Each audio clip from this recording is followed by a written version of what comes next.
আর মুমিনের একটা মুহূর্তে, একটা সেকেন্ডের দাম কত বেশি, আপনাদেরকে আমি ছোট্ট একটা উদাহরণ দিই। একটা প্রসিদ্ধ ঐতিহাসিক হাদিস আছে, যে হাদিসটা আপনারা সবাই শুনছেন, ওই হাদিসটা থেকে উদাহরণটা দিই।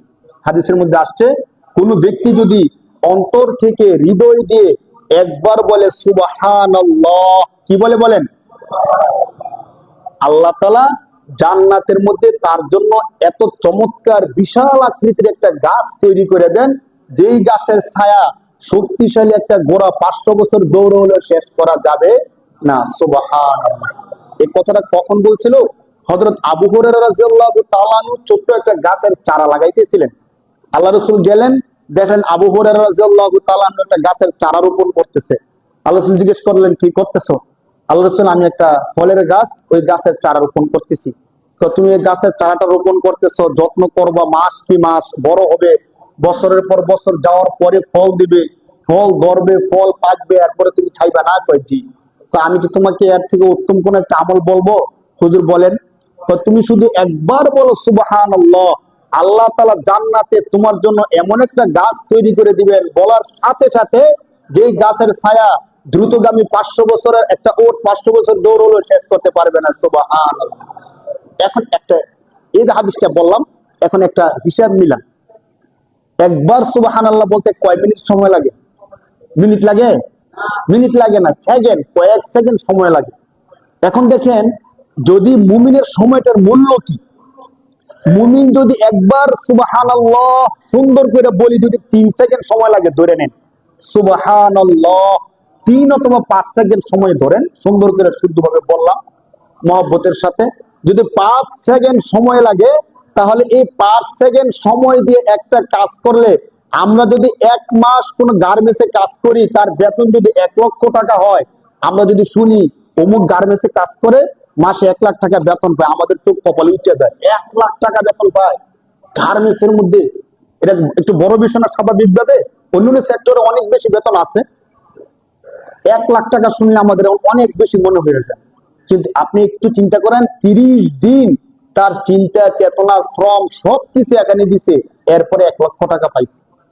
আর আল্লাহ তাআলা মুমিনকে বলতেছে, মুমিন তুমি শুধু 5 সেকেন্ড সময় নিয়ে সুবহানাল্লাহ বলো, তোমার জন্য আমি এই বিশাল আকৃতির গাছটা জান্নাতের মধ্যে রোপণ করে দেব, জান্নাতের মধ্যে তৈরি করে দেব। এখন 5 সেকেন্ড সময়ে যদি এত বিশাল বড় একটা গাছ তৈরি হয়, তাহলে 5 মিনিট সময়ে কি তৈরি হবে বলেন? 5 ঘন্টার সময় যদি আল্লাহর ইবাদত করে, তখন তার জন্য কেমন পুরস্কার থাকবে? 5 মাস যদি ইবাদত করে, পুরস্কারটা কেমন হবে দেখেন। যার কারণে একটা মুমিন যদি 60 বছর বেঁচে থাকে, সে যদি আমল করে জান্নাতে যেতে পারে, তাহলে আল্লাহ তাআলা জান্নাতের মধ্যে 60 লক্ষ বছর তাকে নিয়ামত দিবেন, নাকি এর থেকে আরো বেশি দিবেন বলেন? এর থেকে বেশি না, কারণ জান্নাতের হায়াতের তো কোনো কি নাই, পরিসংখ্যান নাই। চিন্তা করে দেখেন তাহলে, আরো হিসাব করেন। আল্লাহ পাক রাসূল সাল্লাল্লাহু আলাইহি ওয়াসাল্লামের মাধ্যমে জানাইছেন, জান্নাত তৈরি করা হবে এমন ইটের মাধ্যমে, যে ইটগুলো স্বর্ণের তৈরি। যে ইটগুলো কিসের তৈরি বলেন? সহিহ হাদিস। প্রত্যেকটা জান্নাতের তৈরিকৃত, নির্মাণকৃত বাড়িগুলোর ইট হবে কিসের তৈরি? পৃথিবীর মধ্যে যারা মিলিয়নিয়ার, বিলিয়নিয়ার, তারা কেউ কি এখনো একতলা বাড়ি বানাইছে যে প্রত্যেকটা ইট স্বর্ণের? এমন একতলা বাড়ি কেউ এখনো বানাইতে পারছে? ভবিষ্যতে বানাইতে পারবে এমন সম্ভাবনা নাই। কিন্তু আল্লাহ পাক রব্বুল আলামিন জান্নাতের মধ্যে কাউকে যদি শুধু একতলা একটা বাড়ি দেয়, কয়তলা বাড়ি দেয় বলেন? আমরা সবাই জান্নাত বিশ্বাস করি তো ভাই?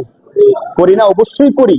আর জান্নাত যদি একতলা একটা বাড়ি দেয়, প্রত্যেকটা ইট যদি স্বর্ণের হয়, চিন্তা করেন এই প্রত্যেকটা ইট স্বর্ণ হলো, কত বড়ি স্বর্ণ হবে এখানে।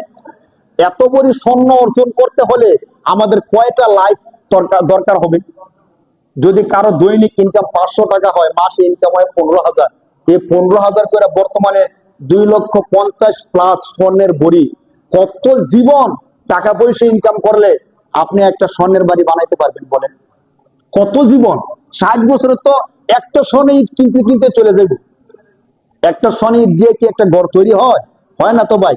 আর আল্লাহ বলতেছেন, কোন ব্যক্তি যদি এই অল্প সময়ের ইবাদতটা করে আমার কাছে আসতে পারে, আমি আল্লাহ তাকে জান্নাত দান করব, যে জান্নাতের প্রতিটা ইট কিসের তৈরি বলেন? সুবহানাল্লাহ। আরেকটা হাদিস তো আপনারা শুনছেন, সর্বশেষ যে ব্যক্তি জান্নাতের মধ্যে প্রবেশ করবে, ওই ব্যক্তিকে আল্লাহ জান্নাতের পরিমাণটা কেমন হবে, জান্নাতটা কত বড় দিবেন, আমাদের সিদ্ধিরগঞ্জের সমান কিনা, পাইনাদির সমান কিনা, বা নারায়ণগঞ্জের সমান কিনা।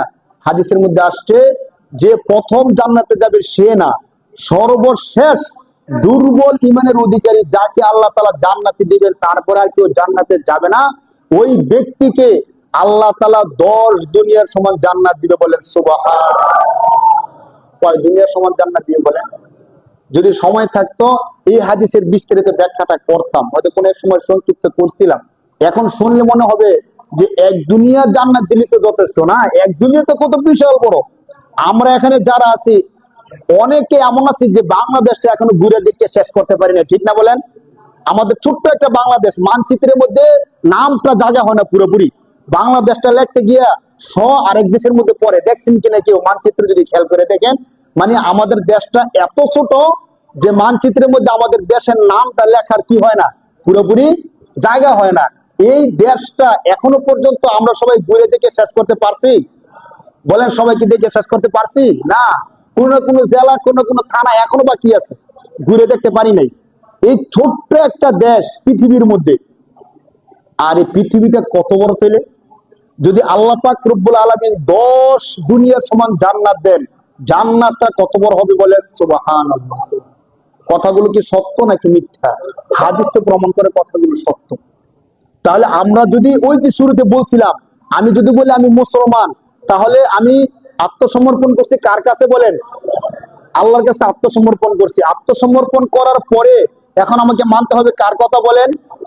আল্লাহর কথা। যখন মানবো তখন আল্লাহ আমাকে 10 দুনিয়ার সমান জান্নাত দিবে। সুবহানাল্লাহ।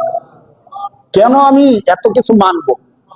কেন আমাকে এত কিছু মানতে হয়? আল্লাহ আমাকে পুরস্কার দিবেন, এই জন্য মানতে হয়।